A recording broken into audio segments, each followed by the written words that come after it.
Hello and welcome back to the Avrum Rosensweig Show. My name is Avrum Rosensweig, and I'm very delighted to be here. I thank each and every one of my viewers and my listeners for joining me today. We're going to have no doubt a fascinating show, and I will introduce our guest in a moment. Um, Before we do that, I would like to throw out to you something really interesting. I was speaking with my friend, Moish Zombek, who is the owner and operator of Milk and Honey. And he gave me two dinners for two to give away here on the podcast. If you've been at Milk and Honey, you know that their food is excellent. It's gotten better and better over the years. Beautiful ambiance, beautiful service. My question to you is, if you can name three guests that I've had since the basically the newest inception of this podcast, email me at avram.rosensweig@gmail.com. Name three guests that I've had since the newest inception of my podcast at avram.rosensweig@gmail.com. The first person to do so will win a dinner for two at Milk and Honey. I don't know what it's worth. We'll have to find that out. I'm sure you'll get appetizers, though. Also, I'd like to dedicate this show to all of our brothers and sisters in Israel and Eretz Yisrael, in particular the IDF, who are showing incredible courage and bravery as they fight the enemy. Of course, we have to mention the hostages, our Jewish hostages, our brothers and sisters, and we have to bring them home as soon as possible. I would also be remiss, I believe, if I did not mention the fathers and the mothers and the grandparents and all of the families of those who are fighting, of the hostages who are showing incredible bravery and courage. And of course, much of what we're doing here in the diaspora as a Jewish community, as a broad Jewish community, is important. It's beautiful. We'll talk about that during the show. So accolades to all of us as well. I want to launch right into our show today, which is live on Facebook. Welcome to all my Facebook viewers, as well as YouTube and other social media outlets. My guest today, I'd have to say that he holds the record for being really my most ubiquitous guest, if you will, someone who has interviewed me and I have interviewed him. And his name is Rabbi Daniel Korobkin. Welcome, Rabbi. How are you? Thank you, Avram. Nice to see you again. Yeah, thank you so much. I'm always so delighted when you agreed to do my interview because Rabbi Korobkin is the rabbi of one of the largest Orthodox synagogues really in the Western Hemisphere. I think they have 800 members, families in the shul itself. And I know that you're traveling back and forth between Toronto and Israel. You've been there twice since October 7th. Thank God you have a beautiful family of 10, a lovely wife. Your hands are full, shall we say. One of the things that you've done over the last 30 years is to translate a very compelling, mysterious, and special book, which is called the Kuzari. I have a copy here, and I will show it to you. Here we go. You're welcome to give away one, Rabbi, for a skill testing question. I don't even know if I have any more. I'm sure you have a box downstairs. They're out of print. Yeah. But no, they just recently went back into print. Okay.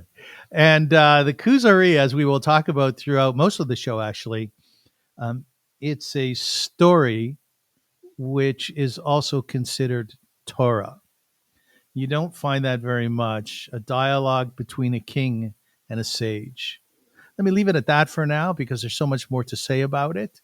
But I'd like to launch into our discussion, Rabbi. Once again, welcome to the show and thank you for joining us. Thank you. You and I have talked a lot about what is happening since October 7th and how both Israel is responding and how the Jewish people are responding in the diaspora.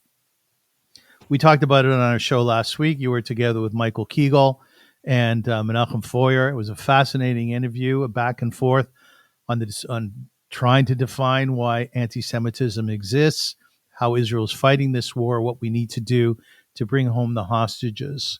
We got great reviews, by the way, so well done to you.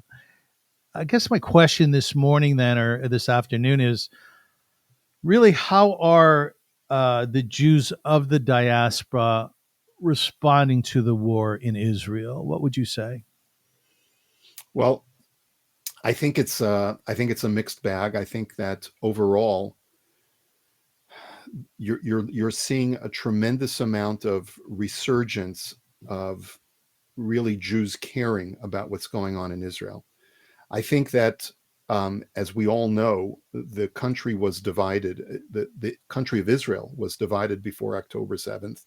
And this caused ripples of division within the Jewish world in the diaspora as well. That division disappeared within Israeli society, and I'm detecting that that division has disappeared as well in the diaspora communities. So anyone who had previously cared about Israel, regardless of whether they were a critic or in favor of what the government was doing, now everyone who was previously involved and interested in Israel is taking a very, very positive stand. And people are raising billions of dollars with a B in support of Israel, sending supplies and providing humanitarian aid and and traveling to Israel. And I think that's amazing. I think it's really, really spectacular. I also note even within my own community that there are varying degrees of support. There are some people who every waking moment, when they wake up in the morning, they're checking the Israel news. When they go to bed at night, they're checking the Israel news. Many of our congregants have children or relatives who are in Israel, and this is very, very personal for them. And then there are other people who are more detached. And, for each his own. I think that there are some people who are detached because they can't cope with the stress. And so they will preoccupy themselves with other things. I do sometimes become sad, maybe even to the point of disappointment, when I see people still posting on their social media who are living in the diaspora about how they're taking a vacation or in Florida and posting what they just had in this upscale restaurant in Miami. To me, that seems like it's just tone deaf. When Jews in the diaspora are not devoting their focus in what the image that they wish to reflect about their existence, about life, and they're just talking about frivolous things, it's probably, I know, my own shortcoming, and I have to work on it because I don't like to be critical of my fellow Jews. But I just feel that sometimes people aren't getting it, that this is a time where we have to focus exclusively on the war effort in Israel and making sure that our brethren are safe.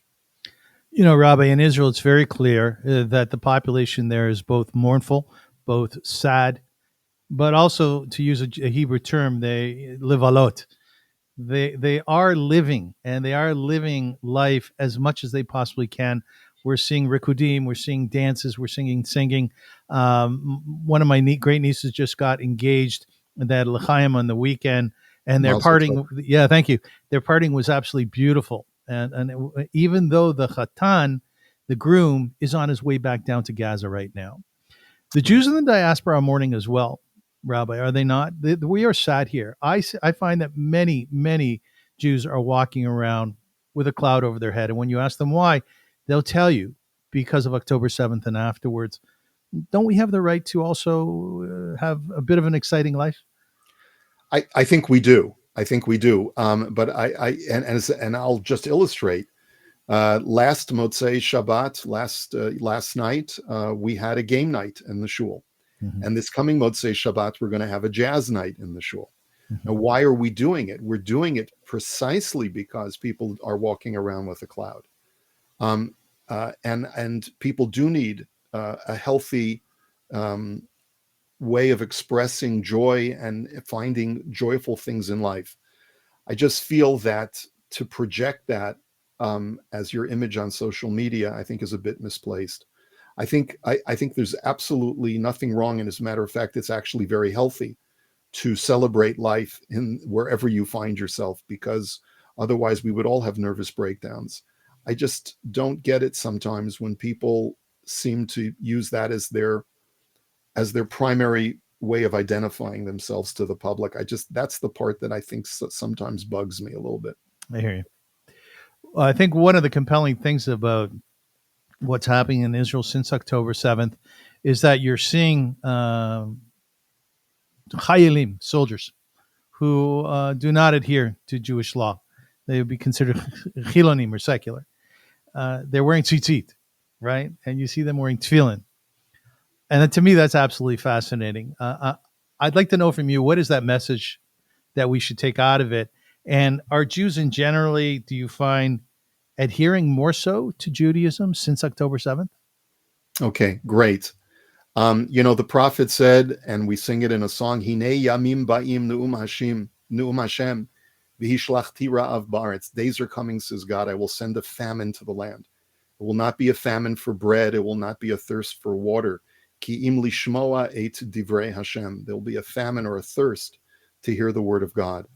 And that's what we're living today, is that where Jews of every stripe, of every walk of life, are now using God in their everyday language. Chayalim with tattoos are wearing tzitzit, even without a kippah, because they feel it's a form of ammunition or form of protection to help them be successful. This is a resurgence of the fear of God and the observance of Judaism, because moments like this in Jewish history remind us all of what it means to be a Jew and what really is important about life and about who we are. Can I tell you that more and more people are observing mitzvot today? Perhaps that's true, but I honestly I don't think that for some people the end goal is you have to be Shomer Shabbos. I don't think that that's the end goal. The end goal is that every person has a greater awareness of God in their life. And for a man, it means maybe putting on a pair of tefillin that he never put on before, like Chabad does, in their mivtzaim. And for a woman, maybe to be to take challah or to light Shabbat candles, as many of the women are. I was so touched by that video of a woman who was clearly not Orthodox religious, but she was told by her friends that if she should do the mitzvah of hafrashat challah, of taking some dough from the unbaked dough and through that mitzvah, good things would happen. And as she's taking the dough off of, this tithe of dough from the larger piece of dough, she gets a phone call that her child has been released as a hostage from Gaza. And to me, that was amazing. Can I say that it was the miracle and it was the merit of the taking of the challah? I'm not a prophet. I can't tell you that there's a direct correlation. But what I can tell you is that the fact that there was even a perception of a direct correlation means that our people, no matter how religious or not they are becoming more and more aware of this supernatural force in their lives, this metaphysical force in their lives, and this greater sense of purpose. And that's really a beautiful thing to behold. And we have to try and hold on to that as long as we can. I know that you were very involved in interfaith work prior to October 7th. That basically means, that essentially means that you would meet with Christian leadership as well as Muslim leadership, and I'm assuming other denominational leadership. Last week on the show, you said, this has been very disappointing. And what you meant by that was that all the work that had gone into interfaith work with our Muslim counterparts and our Christian counterparts have not really stood up since the war started. You want to explain that further? Well, I think, first of all, I think it's important to distinguish between our Muslim counterparts and our Christian counterparts. There is a certain segment of the Christian community, the more, let's say, traditional or evangelical part of the Christian community, that is more committed to the Jewish people than ever before, and recognizes that this is not just a fight between Israel and Hamas, but it's a fight between good and evil. And they very, very clearly recognize that Israel represents the good and Hamas represents the evil. And as much as people have compassion over the Palestinians on the street who are suffering because of it, they recognize that Israel is fighting a moral and just war and has to win. So I want to be very clear on that. There are people even within our own community, among the Christian faith, that are very, very supportive. And I did get a couple of people reach out to me from outside of the Jewish community to express their sympathy right after October 7th, and I was very grateful. From the Muslim community, it's quite interesting. If you remember the Tree of Life tragedy in Pittsburgh that happened maybe about 3-4 years ago. I actually got a bouquet of flowers from an imam expressing his sympathy for what had happened.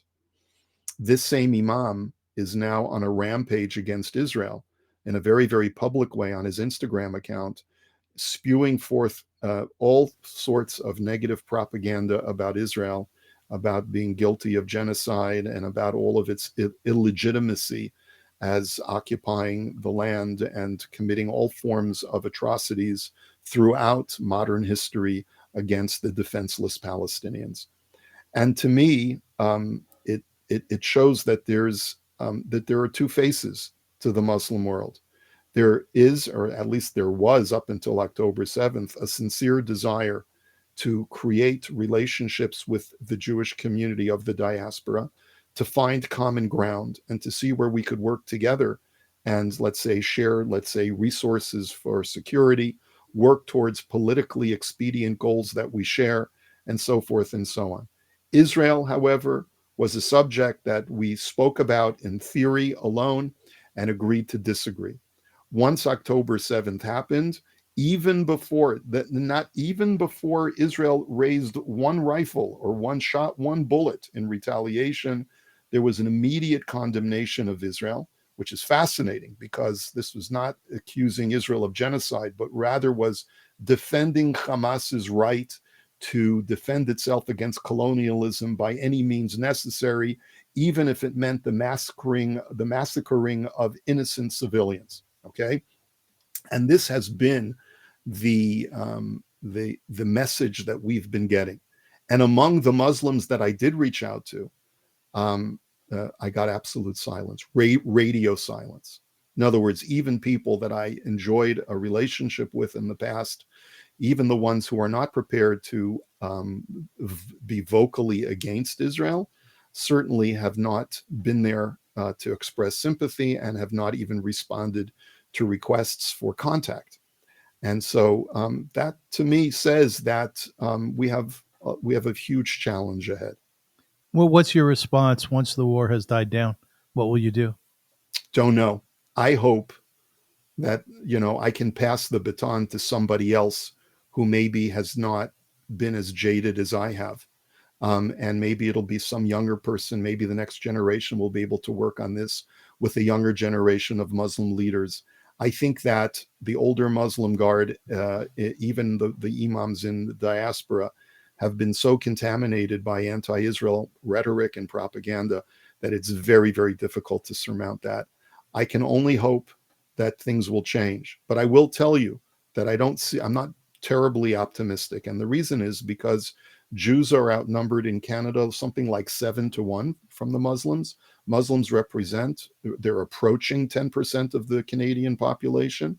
And Jews are either staying the same population that we were 50 years ago or are decreasing, which means that we represent a much smaller percentage of the population than we used to. And there's no incentive anymore for Muslims to engage with Jews because there's no utilitarian benefit or very little. As a Muslim friend said to me shortly before October 7th, before any of this happened, and we had a very friendly conversation, recognizing the political landscape of Canada today and how so many Muslims have actually learned how to maneuver the political system. He said, just look at the population differences and the demographics. He says the Jews are screwed. Those were his words. You guys are screwed. And I believe he was telling the truth. I wonder, though, Rabbi, whether we are doing all of the correct work. Accolades to those rabbis, leaders who are involved in interfaith or work.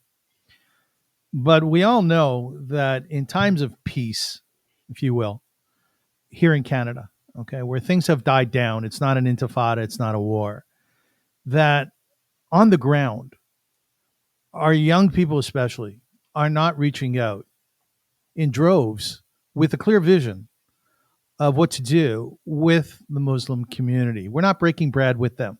We're not. And we've seen vile placards at protests during the intifadas, Jewish children back to the war, back to the ovens. And then when things die down, well, we go back into our community and they go back into ours. So there are many, many programs within the Jewish community, in some ways, either directly or indirectly, sort of reaching out to the non-Jewish world. The Hafta is a good example with our van, where we take out volunteers on a nightly basis to help out all peoples, not only Jews, but non-Jews in particular. And I always thought that was a Kiddush Hashem, a holy thing to do. I'm wondering, are we really doing the right things with our soldiers on the ground in times of peace? Are we really doing the right stuff and enough of it?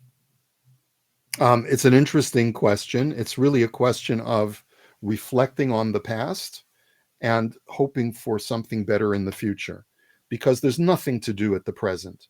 At the present, when Israel is at war, I don't see any avenue of communication right now. I think the channels are completely shut off. Can we, let's say, do some soul searching and say perhaps we didn't cultivate sufficiently a relationship with the Muslim community in Canada? I think there's truth to that, and maybe we have to do a little tshuva for that. Does it provide us with lessons for the future? Perhaps. But I would be, based on what I've seen since October 7th, over these last 120 days, I think that we have to be extremely cautious and understand never to forget what happened over this period of war. Just like Jews said, never again, and we will never forget after the Holocaust, we have to remember that there were people who were vocal supporters of the Jewish community, who were very much against genocide against Jews during the Shoah. And then but the vast majority of people were silent. And I'll just allowed the Nazis to plow through the Jewish population and do with it as it would. It's going to take a long time, and it may take many years for there to be a trust that develops again between the Jewish and Muslim communities. So, Rabbi, with that, from your filter as a halachic Jew, do you believe that ultimately that we can find peace, that our neighbors, our enemies, if you will, can find peace with us? I know that there is a Rashi, a commentary on the Torah, that says Esav Sona et Yaakov, and there's all kinds of interpretations on it. One of them is inherent to creation, is the idea that the Jewish people will be hated for various different reasons. My question to you is there a possibility of worldwide peace with the Jewish people? Absolutely. Absolutely. That's what the end game is supposed to be, that there's going to be peace throughout the land, and the Jewish people will emerge as a world power that will be unmolested and undisturbed and will be admired by the rest of the world. And that's where we are headed. But it's not a linear path.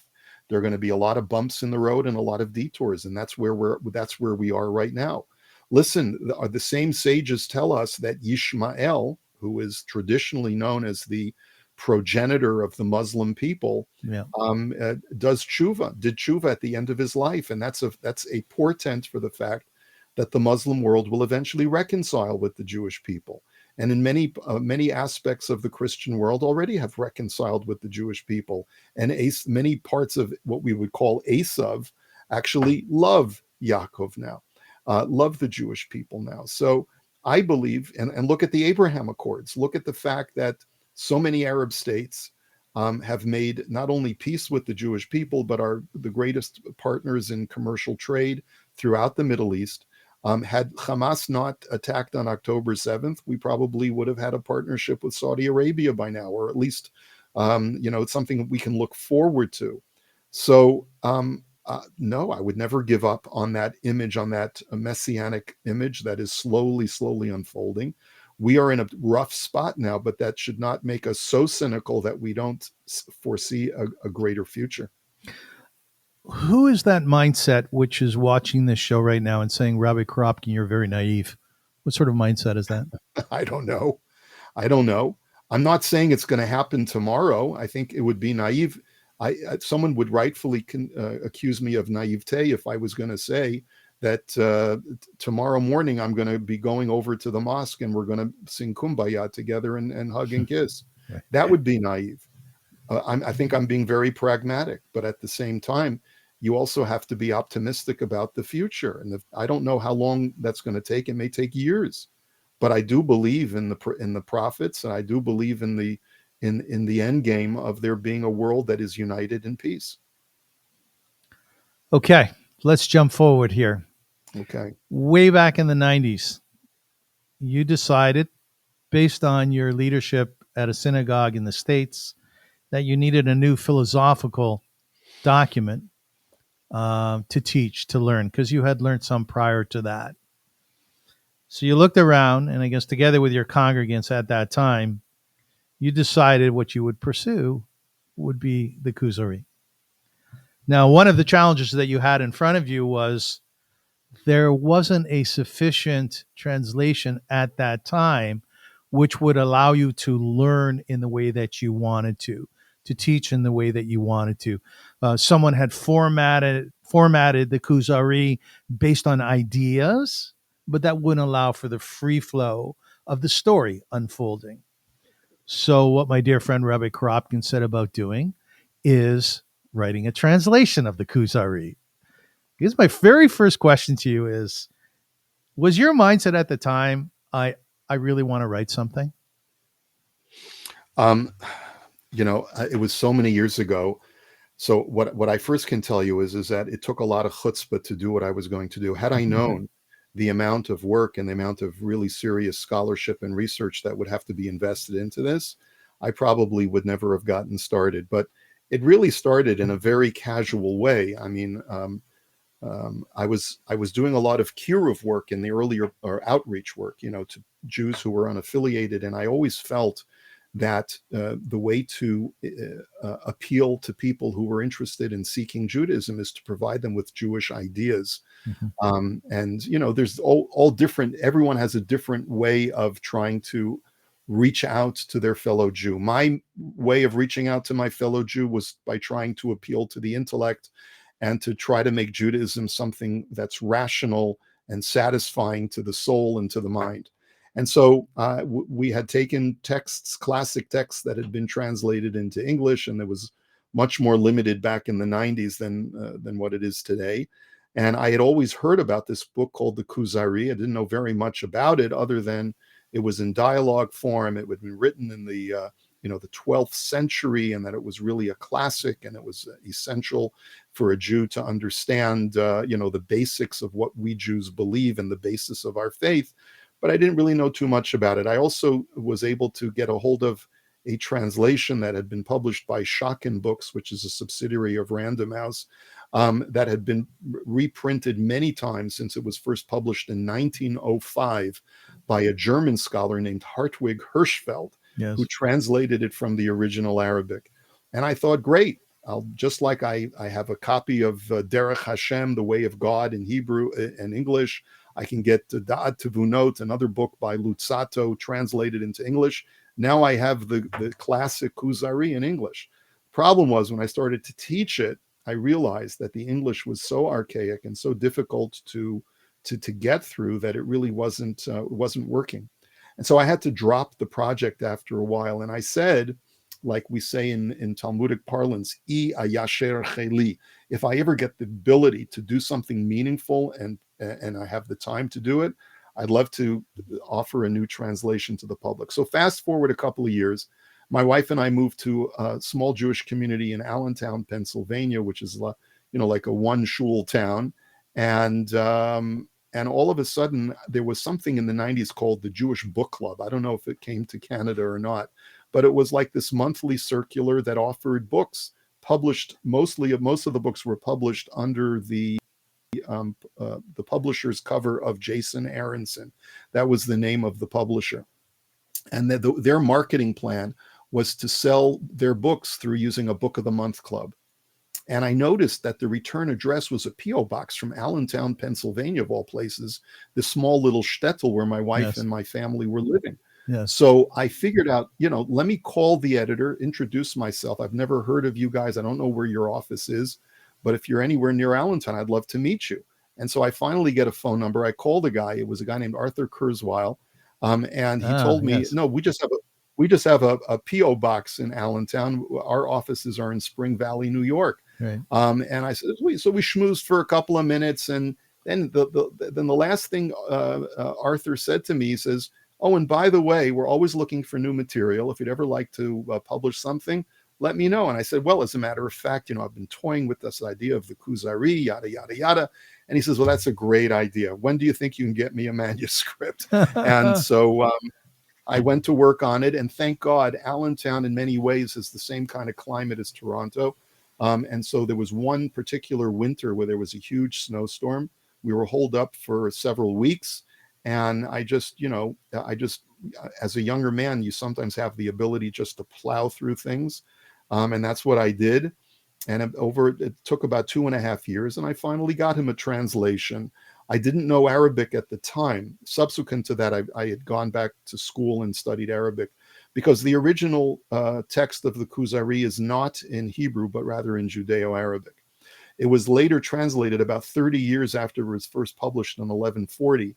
In the year 1167, it was translated into Hebrew by the very famous Rabbi Yehuda ibn Tibon, who was a master translator.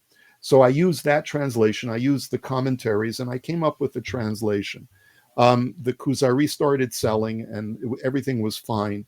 But I wasn't really satisfied with the distribution. It wasn't getting the kind of distribution that I was hoping for. So when several years later, about 10 years later, when Jason Aronson decided to sell their company to a print-on-demand operation, they gave every author the opportunity to hold back their copyright and to shop their book to somebody else. And with the advice of my father of blessed memory, who was a copyright lawyer and was in the entertainment business, he advised me very wisely to hold back the copyright. And don't worry, he said, you'll find someone else to publish it. I shopped it to the two major book publishers at the time, ArtScroll and Feldheim. Surprisingly, ArtScroll held on to it for quite a long time, and they finally decided that they would pass. Yes. And you know why they decided to pass? It had nothing to do with me. They said the Kuzari has too much philosophy in it, and it's not going to pass muster with our rabbinic leadership, who feel that it might be too controversial and may not be getting across the right message. To me, that's fascinating, because here you're dealing with a Jewish classic from the 12th century that was written to strengthen the faith of Rabbi Yehuda HaLevi's people, the Jewish people, who were floundering in their emunah, in their basic ideas of faith. And now you have a 21st century, very, very religious publisher who says we have to pass on this, because even though it's meant to strengthen people's faith, but it also exposes people to some Greek philosophical ideas, which may get them confused, and we're going to have to pass. Feldheim, to their credit, saw the value in this kind of work, translating it from A to Z and making sure that it was preserved in its original form with appendices and explanations and all kinds of supplementary materials. And therefore Feldheim picked it up, and it's been in print since 2009 in its second edition, in the Feldheim edition. And you now have a second print that came out this past summer. And this past summer we did a revision. It's not even a complete revision; it's a partial revision. And I wrote a translator's preface to the second edition, and that just came out this past summer 2023. So the philosophical piece that you referred to, having to do with ArtScroll, and I think ArtScroll in its beginning days was highly anti-philosophical. I think it was set up for the basic simple mind, if you will. It's changed somewhat, but I understand why their response was that at that time. But my point is, let's dive into the Sefer. Is it called a Sefer? Is it Torah? Is the Kuzari Torah? Absolutely. It is Torah. Absolutely. What is Torah? How do you define Torah? Torah is any kind of literary work that helps you understand better the way of life that God instructed to us at Mount Sinai. So if I write a book on Sefer Bereshit, on the book of Genesis, is that Torah? Sure. Okay. Sure. You're writing a commentary on the Torah. That is within parameters, right? Within parameters. Yeah. Okay. Yeah. What would those parameters be? I mean, our sages do talk about a person who is megale panim shel Torah shelo kahalacha. That if a person's interpretation of Torah is so far afield from what's accepted to be within a certain margin of normalcy, right? So that he starts interpreting texts in completely wild ways that really are outside the pale of anything that our sages felt was legitimate. So then that's not Torah anymore. That could be heretical. But it's very hard to, I think in today's world, it's really hard to meet that criteria. Rabbi Yehuda HaLevi, he lived, I think it was 1070 till around 1140. Is that pretty accurate? 1060 something until 1140. He was a philosopher. He was a doctor, and he was an author. He was a writer, clearly, and he was more important to that. He was a poet. He was a poet. He was a romantic. He was a romantic, wasn't he? Absolutely. He wrote 800 poems, and he's considered to be the most formidable poet, perhaps, in the history of the Jewish people. I'll read a stanza to you that he wrote at that time. Remember, you're talking 1,000 years ago. Do you see over my shoulder falling, snake-like ringlets waving free? Have no fear, for they are twisted to allure you unto me. This was a frum Jew. And when I said to you, Rabbi, in our discussion prior to the interview, wow, his poetry blew me away. He said, yeah, he wasn't a yeshiva guy, was he? Yeah, that's what I said. He wasn't that. No, I said he wasn't yeshivish. He wasn't yeshivish. That's correct. Yes. He wasn't yeshivish. What I meant by that is when you look at some of Rabbi Yehuda HaLevi's poetry, you see that there's a part of him that, probably if he was living today, he'd be into rock and roll, or the Grateful Dead or something. Yeah. Yeah. Yes. Something like that. That's what. Now, there are people. First of all, there are many people who are just ignorant. And I remember a rabbi once telling me, because I had actually written about this, that he wrote love poetry and he was a romantic, that you're mevaza talmidei chachamim, you're disgracing the Torah scholars. And I said, what are you talking about, Rebbe? I said, are you aware of his poetry? Do you understand the corpus of what he wrote? That there were some poems that he wrote that were secular in nature, that were love poems to a beautiful woman, and that he talked about wine and other things like that. And he was totally ignorant, and he later apologized to me. But I think what can be perhaps suggested is that just like any other human being, Rabbi Yehuda HaLevi went through different chapters of evolution in his life. He probably wrote those sections of poetry that are dedicated to women and wine and song, probably at an earlier stage in his life when he was a little bit more on the wild side. And then as he became more mature and he evolved as a great Torah scholar, he was able to focus more on, take that love and that passion in his life and focus it more on his love for Zion and his love for Torah and his love for God. And that's, and there's nothing wrong with that. That's, but to say that he was from day one of his maturity to today, to the last day of his life, he was monolithic in the same person. That's not true. Well, that's fair enough. But I mean, the inevitable question is King David, again, Rabbi Yehuda HaLevi, they both wrote what could be construed as eros, at least in part, right? But yet, well, if you're referring to King Solomon's Shir HaShirim, the Song of Songs, King Solomon's Shir HaShirim, yes, yeah, you could. So is that included in the corpus of Torah? I don't know that you can necessarily say that Rabbi Yehuda HaLevi's poetry about a woman's beautiful lips are part of Torah. I don't think that you don't have to say that, because his work was never canonized. What about Shir HaShirim? Shir HaShirim was canonized, and it was acknowledged by our sages as being a metaphor for the relationship between God and Israel. I don't think that Rabbi Yehuda HaLevi was necessarily thinking about God when he wrote his early poetry. And that's just who he was, and it's out there, so there's not, And the fact of the matter is that people do evolve, people mature, and people realize what's really the important things in life. And instead of, today, when a person's a Baal Tshuva, they can't wait to hide their past. Like, God forbid people should know that I used to listen to secular music. Oh yeah, Shander. And well, it's going to harm my shidduchim for my children, right? But the fact of the matter is, and I tell this to people, I said, look, I grew up with secular music because my father was an entertainment lawyer in the music business. There was a period of time when I shunned it and I didn't want anyone to know about it. And I came to the realization, you know what? I love that period of music in my life. It was in the 70s, and I get inspired by it. I get uplifted by it.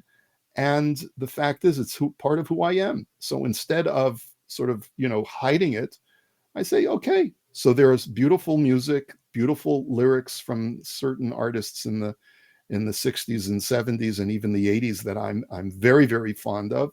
And if I can weave it sometimes into a drasha or into a Devar Torah, that's even better, because a person is, if you believe in God and you believe that he's guiding the trajectory of your life, so then you also believe that the experiences and encounters that you've had with different people can always be used in a positive way. You are our gift, Rabbi. You are our gift. Oh, stop it. Okay, next. You're also very humble, by the way. Do you write poetry yourself? Not yet. No, Not yet. No. I think I have it in me, but I'm not there yet. I challenge you to write a piece of poetry to your wife. You don't have to share it with us. Or bring flowers. That's nice too. So Rabbi Yehuda HaLevi lived at this time where Greek philosophy was ubiquitous, where it was strong, where it was powerful. And to study Aristotle or Socrates or Plato, you realize that there is a lot within it that is reasonable, to the extent that the Rambam actually used a lot of Greek philosophy in terms of the development of his own thought. Rabbi Yehuda HaLevi got very, very scared. He got very, very concerned about the influence of Greek philosophy within the Jewish world. As an example, the whole idea of God's providence, that he is involved in our day-to-day, that God created the world, that was anathema to Greek philosophy. So Rabbi Yehuda HaLevi set about writing about this in a storytelling way. Give us a little bit of a history of that, the Kuzari. Yeah, sure. Okay, so remind me that we need to come back to Maimonides, because in any discussion of medieval Jewish thought, you have to incorporate the Rambam, Maimonides, into this discussion. And the approaches of Rabbi Yehuda HaLevi and the Rambam could not be more different, according to many of the scholars. Right. So we'll get back to that in a second. Rabbi Yehuda HaLevi is a poet. He's an artist. And as such, he wants to be able to present the ideas of what Jews believe, not just in tome form. We believe, number one, we believe in God. Number two, we believe that God is all-knowing. Number three, that Rabbi Yehuda HaLevi wanted to engage his public. He understood that he was dealing with a population of Jews of his time who were getting distracted away from Judaism because of the allure of Greek philosophy, because the allure of Islam, because the allure of Christianity, because the allure of what was going on in the saloons and in art and in sculpture and in everything that in music, everything that was going on around his world. And so he decided, let me write a story that will grab the hearts and minds of my fellow Jews. And he wrote it with the title called the Kuzari, which means the leader of the Khazars. Now, Rabbi Yehuda HaLevi was using basically a device, a literary device, which some people call the Socratic method, where he created an artificial dialogue between a pagan king of the Khazar people and a rabbi. And he sets up this whole device, this whole story, as one day there was a king in a faraway kingdom called the Kingdom of the Khazars.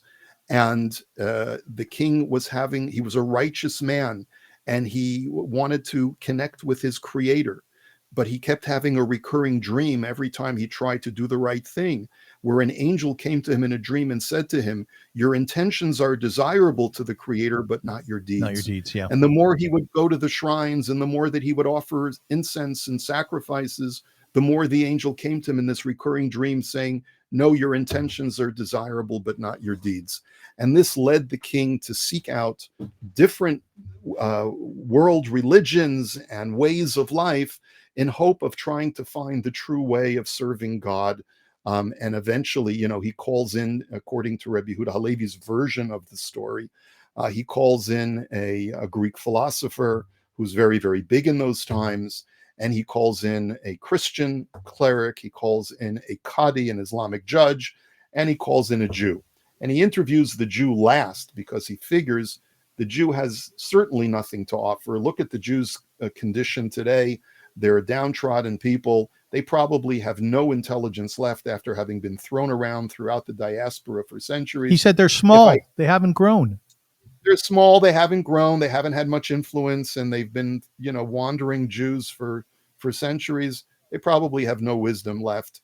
But it turns out he goes through systematically the Greek philosopher, the Christian cleric, the Qadi, and then eventually says, okay, let me try out the Jew. I'm not really getting the answer to my quest from the other people, so I might as well try out the Jew. And that's how Rabbi Yehuda HaLevi opens the book. Now, was this pure fiction? Was this not based on anything? No.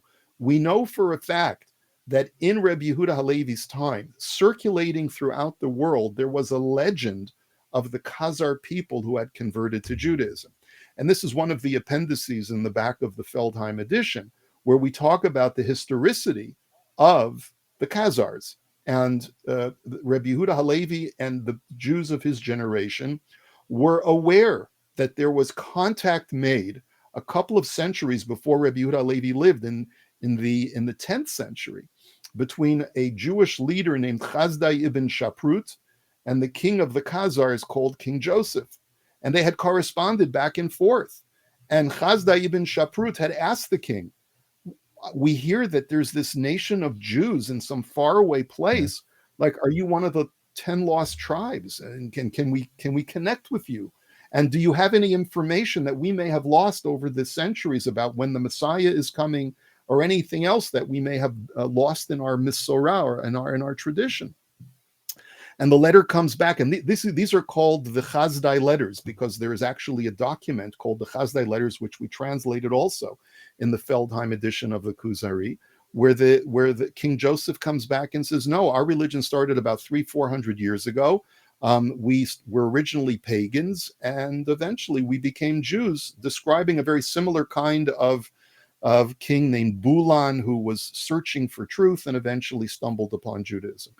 Now, if you read some of the historians of the Khazars, they will tell you, yes, was there a Jewish presence in ancient Khazaria, like in the 4th, 5th, and 6th centuries? Yes, there was. And there are a number of books that have been written about the Khazars. As a matter of fact, Michael Chabon, who's a very famous Jewish author, I'm not such a big fan after I read some of his politics, but he writes beautifully. One of the books that he wrote is called Gentlemen of the Road, where he writes a fictional story, an account of some Khazar Jews and the wars that they had before the Khazar Empire was finally felled after a few hundred years. So that's the historical basis for this historical fiction that Rabbi Yehuda HaLevi used as his device to create this dialogue between the Khazar king and the rabbi. There are three approaches that you mentioned in your book that are taken in terms of the book itself, the Kuzari, as to whether, whether indeed that nation did exist. And there's a school of thought that says, yes, absolutely. And there's evidence that way. There are those who say, no, it's kind of like you said, historical fiction. And then there are others say, no, it didn't exist at all. The Rambam never wrote about Kuzari and the Jewish community there, did he? No, he had no reason to. He was a codifier of Jewish law and a philosopher to write about a group of people who who existed in some very far away place. He was not a historian. That was not his role. Right. Okay. Fair enough. I heard an argument made that absolutely that there was not a Jewish community there, because if there were, they would have gone and raised funds from them. Yeah. And there was no evidence that way, in any of the archives. So Rabbi Yehuda HaLevi, he writes this book, and he writes it The format basically is 5 different essays, right? And the very first essay is an essay where there is a discussion surrounding what you just mentioned. It's the king having these dreams, bringing in all these 3 religions and a Greek philosopher. And it's a lot of discussion ultimately around Judaism and Judaism throughout history. The second essay, the king actually converts, right? And because of that, much or if not all of his nation converts. Walk us past through that a little bit, the conversion part. Well, it's not a major part of the book. It's just at the very beginning of the second essay. Rabbi Yehuda HaLevi writes that after hearing the arguments of the rabbi that I've just presented to you in the first part of the book, the first essay, the king became very convinced. And so he went to a place called the Warsan Mountains, which is a mountain range in ancient Khazaria, which is a geographic location that we know where it is. It's between the Caspian Sea and the Black Sea. It's where the Warsan Mountains are, the Caucasus, and it's a mountainous region on the southern, just south of the Ukraine, above Georgia and Armenia and Azerbaijan, and that's where the Khazars lived, and they were a historically noted nation of people who lived in the medieval world. We know that. That's historically documented. There's also historical artifacts that there was a Jewish presence there. How widespread it was, we don't know. And I would, there's a very good book written by a friend of mine named Kevin Brook, who actually wrote some of the introductory material to the Feldheim Kuzari, where he goes through the history of the Khazars and some of the latest discoveries. And there's every year there's new material published about the Khazars. Then the essays continue, and essentially Rabbi Yehuda HaLevi bears down, and he starts talking about the various different aspects of Judaism that are important, refutations to philosophy. There was also much in there about the Karaites, sort of arguing that the Karaites' approach to Judaism was incorrect. It wasn't rabbinic at all in nature. It was according to the letter of the law. Some people say that Rabbi Yehuda HaLevi, and tell me if I'm correct here, actually wrote the book because he had a student who turned into a Karaite. Is that correct? It could be. That's one of the theories. Listen, Rabbi Yehuda HaLevi was trying to defend traditional Judaism, which has happened throughout history, right? Yeah. And there were 2 threats to traditional Judaism: one threat from the outside and one threat from the inside. So he in 4 out of 4 out of the 5 essays, he really focuses on the threats from the outside, and in the middle essay, the third essay, he focuses on the threat from the inside, which is the Karaite denial of what we call Torah Sheba'al Peh, the oral tradition.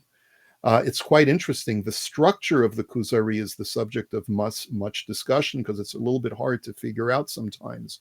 Why, Rabbi Yehuda HaLevi weaves in and out of conversations. It's almost in that respect, even structurally, it's the opposite of the way the Rambam would write, which is a very structured, disciplined way. And Rabbi Yehuda HaLevi, as a poet and an artist, is weaving in and out like a stream of consciousness of ideas. There's a scholar who is named Yochanan Silman, who wrote a book about the history of the Kuzari. He says his theory is, and he's got all of the material to back himself up, is that it was written over the period of 20 years.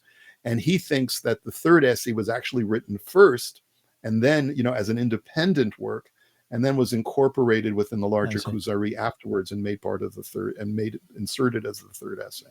I think one of the fundamental things that that we can take away from the Kuzari, and you wanted me to bring you back to the Rambam, so I'm going to do that, is the idea that the Kuzari was essentially saying that Judaism is an experiential religion, way of life, and not as philosophical or rational as the Rambam would say that it is. Explain to us that argument. Yeah, there's one way of presenting the yin and the yang of Rambam and Yehuda HaLevi is that the Rambam was the rationalist and Rabbi Yehuda HaLevi is the anti-rationalist. That doesn't mean to say that he professes that Judaism is irrational. He just feels that rationality, qua rationality, only gets you so far in your ability to connect with God. For the Rambam, ultimate connection with God is through the mind, is through the intellect.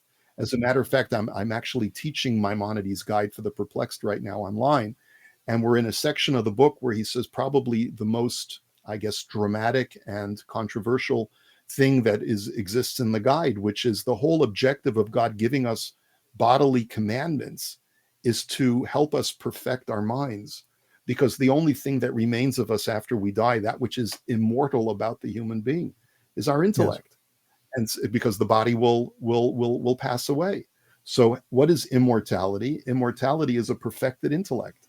Rabbi Yehuda HaLevi did not believe in that, did not subscribe in that ideology whatsoever. He felt that the mind is actually a limited tool of the human being, and there's something that stirs within the soul which far transcends the intellect. And it's almost like, just to give you an example from Rabbi Yehuda HaLevi's own writings that'll help you appreciate this. He said, he asks the question, why is it that when you read a passage from Isaiah or Jeremiah, for example, the verses are somewhat simplistic, and when you compare that to something written by a great poet, it seems that the poet's writings or the philosopher's writings are so much more sophisticated than the prophets. Doesn't that indicate that the truth lies with the greater level of sophistication and profundity? And his response is no. That's looking at it from a purely intellectual standpoint. He says the fact that the prophets received words from God himself means that there's something in the words of the prophets that can connect on a metaphysical level with the soul of every reader that far transcends the intellect. Like I give this analogy. Do you remember the movie from the 80s called Amadeus? Sure, yeah, I remember that movie. Right. It's a great movie. So it was like this competition between Wolfgang Amadeus Mozart and this court darling named Salieri, who was older than Mozart. And Salieri was a musicologist, like a real professional who understood what music was about and how to compose music and knew exactly what the crowds were looking for. And then comes along this brash, undisciplined and unrefined young man, this ruffian named Mozart. And he doesn't even know how to explain where his music comes from. But when people hear the music, they know that that is something that resonates with their souls and is so uplifting that they're all drawn to Mozart. Whereas Salieri, the great intellectual musicologist, he can explain to you what chords are all about, the science of, how to create rising chords and lowering chords and how everything meshes together. But he's too dull, and he doesn't really have that point of inspiration, that indescribable, ineffable metaphysical quality of making his music special. And that is the way Rabbi Yehuda HaLevi sort of describes the difference between a prophet and a philosopher. Interestingly enough, a 19th century philosopher named Soren Kierkegaard wrote a very interesting essay that underscores the very same idea. But he calls it the difference between an apostle and a scholar, but it's the same idea that Rabbi Yehuda HaLevi had written hundreds of years before. The point, however, is that when you look at the difference between the divide between the Rambam and Rabbi Yehuda HaLevi, both were dealing with the outside challenge of Greek philosophy, which had become so pervasive. It was the backdrop of all human thought in the medieval world, especially where Rabbi Yehuda HaLevi and the Rambam were living, which is the Islamic world. Rabbi Yehuda HaLevi is in Spain, the Rambam is in Fustat in Egypt, but they're under the same cultural milieu of Islamic philosophy, which is based on Greek philosophy. Rabbi Yehuda HaLevi's approach to it was to say, don't adulterate traditional Jewish thought with this foreign principle of Greek philosophy in the same way that the Muslims have done. That's not the right way to go. You're actually dumbing down and cheapening Judaism if you do that. The Rambam's approach was to say just the opposite. The Greek philosophy of our time is really just a repackaging of ancient wisdom that we've lost over the centuries. And our project, the Rambam said, is to recapture and bring back the Greek philosophy, which is really ancient philosophy of the Torah, and just reincorporate it, resynthesize it with this Torah that we recognize of today. Now, does that debate still exist today? I know that the Rambam was ostracized after he died. Indeed, his many of his books were burnt. But I understand that in the yeshiva world, as an example, that the Rambam is completely accepted as documents, as books to study and to learn. Correct? Oh, absolutely. But the yeshiva world is very selective of what they will study of the Rambam. The Rambam's Mishneh Torah, which is a codification of Jewish law, is universally accepted. Not so much so that certain yeshivot emphasize the Rambam over all of the other medieval commentators to the Talmud, because he was known as the Nesher Hagadol, the great eagle, the true master of all of Torah, both the written Torah and the oral Torah.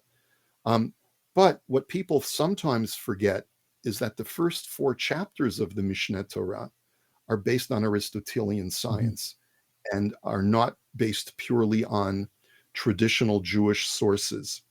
And that's where, when the writings of the Rambam were first banned, the writings that were banned were not only the Guide for the Perplexed, which was considered to be way too philosophical and was going to lead Jews astray, but also the first 4 chapters of the Mishneh Torah. You can study all of the Mishneh Torah except the first 4 chapters. Everything else is fair game. Have you studied it? Sure, it's absolutely necessary to study if you want to be able to understand the Rambam's worldview, his philosophical worldview. Let me just make a very important point, and that is this: I am not interested in leading any Jew who's not ready for the truth astray.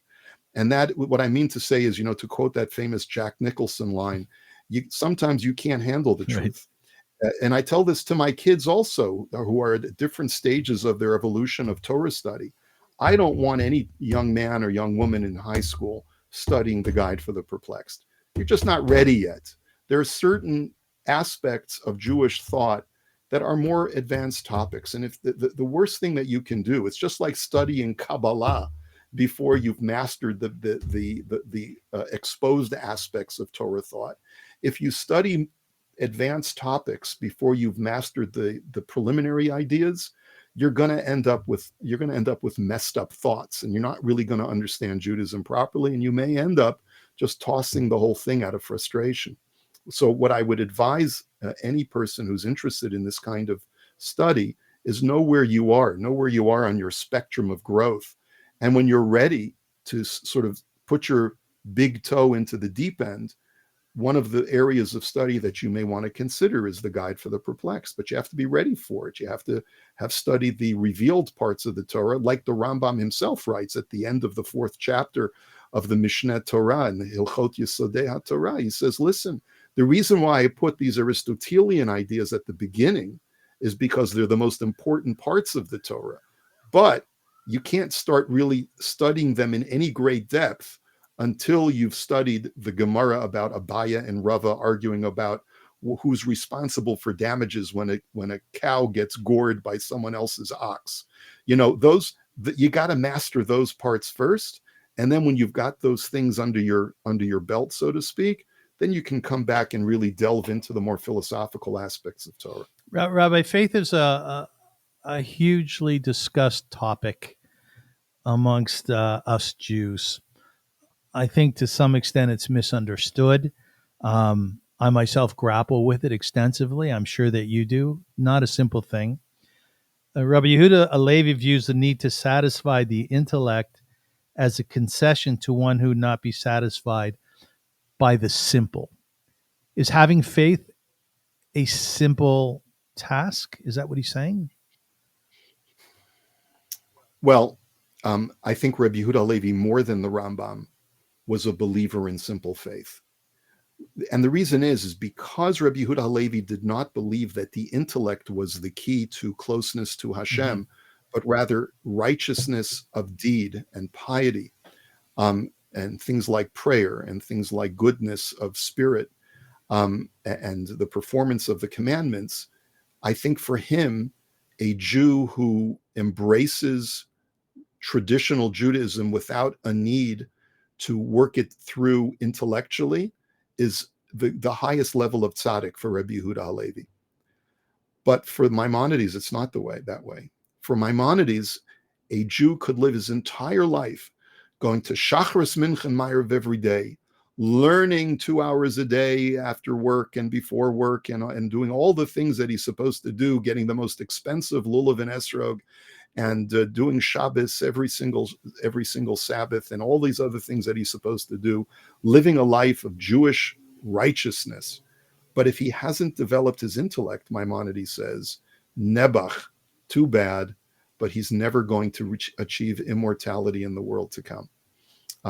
Very, very different approach from Rabbi Yehuda HaLevi. And by the way, that's one of the reasons why Rabbi Yehuda HaLevi and the Kuzari have been so embraced, especially by the Hasidic movement that started under the Baal Shem Tov in the 18th century. It was precisely because Rabbi Yehuda HaLevi was counter-intellectual in his approach to Judaism. So, counter-intellectual, I mean, that's a powerful phrase. Was he against erudition? Was he against the development of the mind? No, he wasn't against it at all. He just felt that that's not the major focus of how you become close to God. A prophet is not necessarily a genius. Yeah. A prophet is a tzaddik, a righteous man, a pious man. And that's really more important than how much intelligence you have and how developed your intellect is about your knowledge of the sciences. For the Rambam, it's just the opposite. Rabbi, in conclusion, I want to ask you, is the Kuzari something that a person, because it's in a storytelling form, is it something a person can pick up and read, or should one have a teacher? Well, Avram, why don't you tell me? You've got the book. Yeah. How have you found it so far? So thank you for asking. I would tell you as follows. It requires a lot of thought. And I think because my Torah learning has been pretty extensive the last few years, that a lot of the topics or ideas that Rabbi Yehuda HaLevi refers to are really within my wheelhouse of understanding at this point. But I would say generally the best way to learn is with a chavruta or is with a teacher.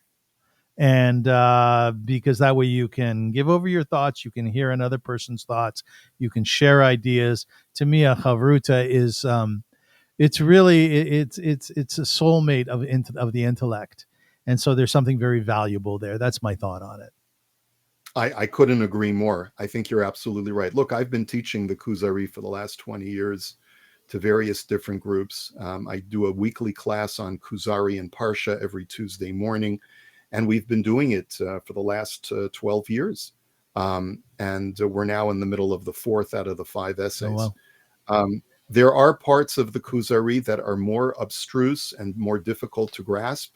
And then there are parts that are much more easy to grasp. And I would suggest that if you're really looking to study the work carefully, find someone who's somewhat familiar with the text, can guide you through, can help you maneuver through the parts that are a little bit arcane, and maybe would recommend that you maybe skip certain parts of it. But it's a very, very worthwhile and satisfying project. Have you strengthened yourself as a Jew through your learning of the Kuzari? Unquestionably so.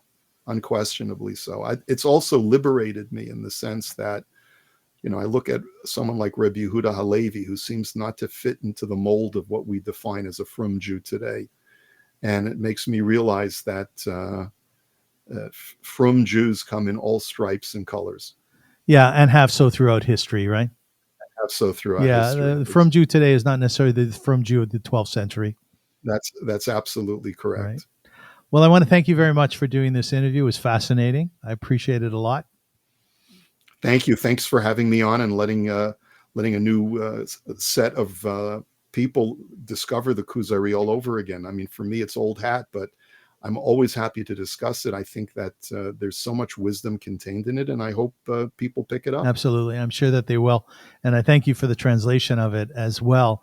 I want to thank my listeners and my viewers for coming out to the 13th show of the Avrum Rosensweig Show. We really appreciate you doing so. And by the way, if you can let me know who were three of my guests since the launch of the new Avrum Rosensweig Show, then you might just win a dinner for two at Milk and Honey. You can do so by sending it to avrum.rosensweig@gmail.com. I really want to send out a wish, some of my energy to our community here in Toronto, across Canada, in the diaspora, into Israel.